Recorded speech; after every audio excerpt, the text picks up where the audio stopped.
Welcome back. ഇന്ന് നമ്മൾ discuss ചെയ്യാൻ പോകുന്നത് ക്ലാസിഫിക്കേഷൻ ഓഫ് ലൈറ്റ്സ് ആണ്. ലൈറ്റ്സ് പലതരം മാർക്കറ്റിൽ അവൈലബിൾ ആണ്. അതിൽ നമുക്ക് ഡിഫറെൻറ്റ് ടൈപ്സ് അവൈലബിൾ ആണ്. അതിൻ്റെ ക്ലാസിഫിക്കേഷനാണ് നോക്കുന്നത്. ഫസ്റ്റ് ടൈപ്പ് എന്ന് പറയുന്നത് രണ്ട് ടൈപ്പാണ്. അതിൻ്റെ യൂസേജ് അനുസരിച്ച് രണ്ട് തരത്തിൽ നമുക്ക് ക്ലാസിഫൈ ചെയ്യാൻ പറ്റും. അതിലൊന്ന് ഔട്ട്ഡോർ ലൈറ്റും രണ്ടാമതായി ഇൻഡോർ ലൈറ്റും. അതിൽ ഔട്ട്ഡോർ ലൈറ്റിനായിട്ട് നമുക്ക് ഉദാഹരണം പറയാം. നമ്മുടെ ഗേറ്റിൽ കൊടുക്കുന്ന ലൈറ്റ്സ്, അതുപോലെ സെക്യൂരിറ്റി ലൈറ്റ്സ്, ഗാർഡൻ ലൈറ്റ്സ് ഒക്കെ ഉദാഹരണമായിട്ട് എടുക്കാം. ഇനി ഇൻഡോർ ലൈറ്റ്സ് ആയിട്ട് പറയാനുള്ളത് നമ്മുടെ ബെഡ്റൂമിൽ, കിച്ചണിൽ, അതുപോലെ വീടിൻ്റെ ഉള്ളിൽ കൊടുക്കുന്ന ലൈറ്റ്സ് ഒക്കെ ഇൻഡോർ ലൈറ്റ്സ് ആണ്.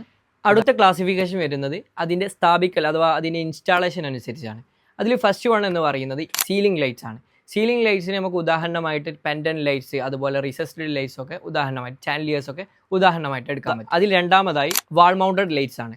വാൾ മൗണ്ടഡ് ലൈറ്റ്സിനായിട്ട് നമുക്ക് ഉദാഹരണമായിട്ട് വാൾ വാഷർ ലൈറ്റ്സ്, അതുപോലെ വാൾ സ്കോൺസ് ഒക്കെ ഉദാഹരണമായിട്ട് എടുക്കാൻ പറ്റും. മൂന്നാമതായി അതിൽ പറയാനുള്ളത് നമുക്ക് ടേബിൾ ലൈറ്റ്സ് ആണ്. ടേബിൾ ലൈറ്റ്സ് അല്ലെങ്കിൽ ഫ്ലോർ ലൈറ്റ്സ് ഒക്കെ. ഇതിന് ഉദാഹരണമായി ഫ്ലോർ ലാമ്പ്, ടേബിൾ ലാമ്പ്സ് ഒക്കെ ഉദാഹരണമായിട്ട് എടുക്കാൻ പറ്റും. അടുത്ത ക്ലാസിഫിക്കേഷൻ വരുന്നത് അതിൻ്റെ ഡിസൈനിങ് അനുസരിച്ചാണ്. ഡിസൈൻ അനുസരിച്ച് നമുക്ക് രണ്ട് തരത്തിൽ ക്ലാസിഫൈ ചെയ്യാം.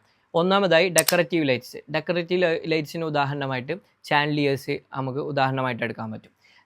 ലാസ്റ്റ് വണ്ണ് നമുക്ക് ഫങ്ഷണൽ ലൈറ്റ്സ് ആണ്. ഉദാഹരണമായിട്ട് നമുക്ക് ടാസ്ക് ലൈറ്റ്, അതുപോലെ കിച്ചൺ ഹോബിലൊക്കെ കൊടുക്കുന്ന ലൈറ്റ്സ് ഒക്കെ നമുക്ക് അതിനൊരു ഉദാഹരണമായിട്ട്. ഇത്തരത്തിലുള്ള കണ്ടന്റ്സിന് വേണ്ടി നിങ്ങൾ നമ്മുടെ ചാനൽ സബ്സ്ക്രൈബ് ചെയ്യുക. Follow for more Hyrium design studio.